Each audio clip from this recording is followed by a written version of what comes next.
Hi, and welcome to the Market Alert for Friday, the 6th of June 2025. So big tech, bullion, Bitcoin and bonds dumped amid Musk and Trump death match, and jobless numbers jump. I think this says it all here in this subhead, to be honest with you. It's going from bad to worse, isn't it?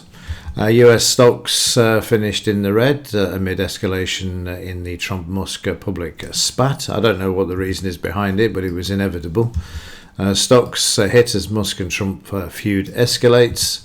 And then on a cheery note, precious metals go vertical. Silver leads platinum, awakens, because that's been asleep for quite a while. The silver breakout is huge. This is great news. But again, it should be met with very much a large dose of caution because, as I've said in the Market Alert, until we break the all-time high of $50, then I remain sceptical about any breakouts that we've had. But there's no disputing the fact that it's certainly a bit different this time. So let's hope and pray that it continues to move to the upside. Those of us that obviously are invested in precious metals, and I have been for the first trades I ever did were in silver. I bought silver call options, July call options, I can remember it now, back in 1991 using a broker in California called Opportunities in Options that was run by David Kaplan, and still have the contract notes because they were all sent in the post in those days. And silver in those days was trading at $5 an ounce, and that's 34 years ago. And here we are at $36 for the second time not for the second time for me, but 1979 was the $50 level, and 2011 was the second.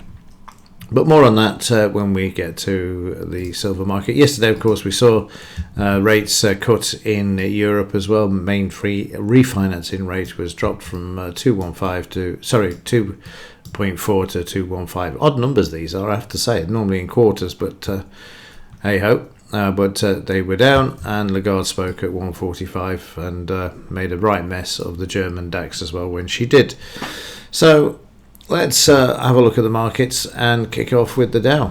So in the Dow, a bit of a down day for yesterday, but the market sideways to high. It's going to be interesting to see what the non-farm payroll numbers are. Speaking of which, let me just go back, because I do this. I look at the previous days and then forget that we've got today's economic news, which of course this one is a big one. It's the non-farm payrolls. That's what the market's been waiting for all week. We've got 177 previous, 126 is forecast. This is not looking good for Trump if these numbers come out anywhere near where they are forecast, because it obviously indicates that all of the things that he's been doing since January are now taking an impact, or having an impact on the economy, and nobody is hiring as many people as they were. Right, let's get back to the Dow. So in the Dow yesterday, the market was down, but moving back up on the overnight. Like I say, it's waiting for those non-farm payroll numbers. So yesterday the market moved up. That was actually a news item yesterday, and then moved sideways to higher off the cash market open, but at the moment it's just staying above the 30-bar moving average, close and DP. But going back to the daily, you can see that it needs something to drive through this. It's not too dissimilar to what we've seen in the silver market recently, where prices have traded sideways and then exploded to the upside. So there's potential there for this to happen, despite everything else that's going on. We know there's a complete disconnect between the markets and the fundamentals, and it's all now engineered and played by high frequency trading. AI is having an impact now as well with the way the markets are moving. So let's have a look at the DAX's reaction to Lagarde yesterday and the cut in interest rates. So yesterday, new all-time high in the DAX, 24,487. That's what I said yesterday would happen, and I'm not discounting that again for today either. Momentum has switched back to the upside, despite the fact we've had a few red bars in between. The market is again poised to make a new all-time high. 30-minute chart, there you can see the new all-time high being put in, and then the market pulling back off that. That's not uncommon either. Make a new all-time high, market pulls back. So just to go back to silver, if that goes to $50 an ounce, makes a new all-time high, they're going to absolutely try and pummel that market back down if that is allowed to get that far. Anyway, the DAX above the DP on the overnight, so trying to move back up, and there's the all-time high there at 24,487. In the S&P 500, this too is still moving to the upside. It's just quiet, but again, today it can have an opportunity to actually break out and move to the upside a bit further. And you can see choppy yesterday, shakeout with this Trump spat with Musk, and now moving back to the upside above the DP there. Meanwhile, Rachel from Accounts has got an up-and-coming speech this next week on spending and who she's going to allocate it to.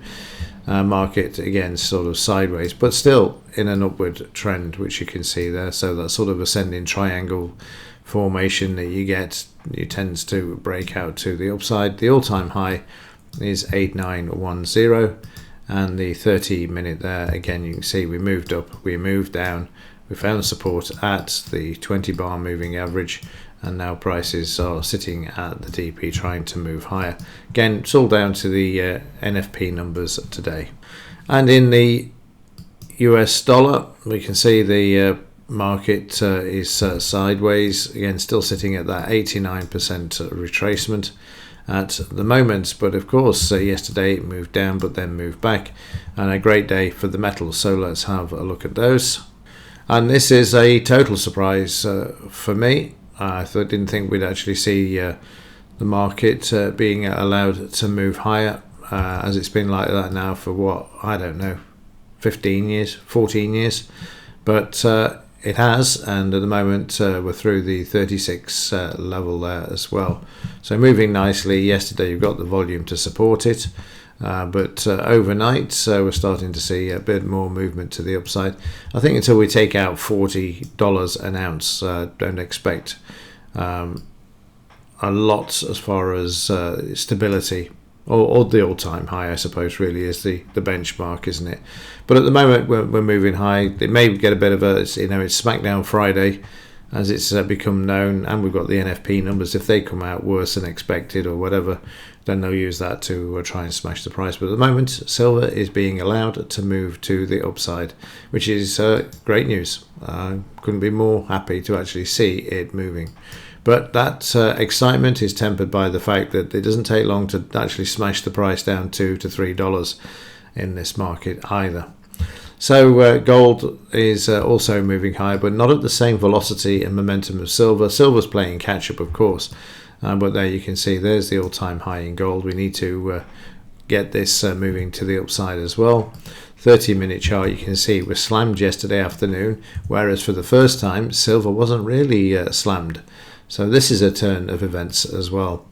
So moving up above the 30-minute above the 200 MA in the 30-minute chart, and above the DP there as well. So let's have a look at the gold-silver ratio. So in the gold-silver ratio, moving down nicely, 93. We've got a long way to go in this market though to get down to any sort of reasonable level. Down towards 80, and then obviously the out of the ground silver is a ratio of 15 to 1, so you can see the manipulation there when you've got these sort of levels. But yeah, it's going in the right direction. That's the main thing there with this market. So there you go, you can see where we're at. That's the monthly chart of the gold silver ratio, so starting to make its way to the downside there. Right, let's have a look at yesterday's trades in a bit more detail in the German DAX. So as I mentioned in the alert a few times over the last week or so, the afternoon sessions are a bit dodgy, and yesterday was no exception. And the mornings as well, they've calmed down a bit, so again they're also stuck in this sort of sideways move as well. The cash market opened, moved prices to the upside. As you can see there, it held and then continued. And as I just fast forward through this, I'm just adding in the all-time high, which you'll see there, orange line added to the chart. And then watch the market trade up to this during the morning, which you'll see in a moment. There you go. Hit the target, get a bit of a pullback, because that's what the market does. Once it makes a new all-time high, it likes to bring the market back. Everybody else jumps in that doesn't understand how they work, thinking, well, it's made a new all-time high, I'll get in. And then they bring it back and then get rid of the traders before they then move the market back to the upside once more, which you'll see in a moment. But you can see how quiet it is at the moment. This is a 2-minute chart. These bars are an average of about 5 points. But nonetheless, there's not much selling around. The market comes back down to the previous day's high. And then we have another run before the Dow opens up to the all-time high. And then we go through it with Lagarde, which you can see with the big spike there coming into the market. But again, this was a trade that didn't continue. Then we come back to the all-time high that was made earlier. So a new all-time high made there. And then prices in the afternoon became shockingly quiet.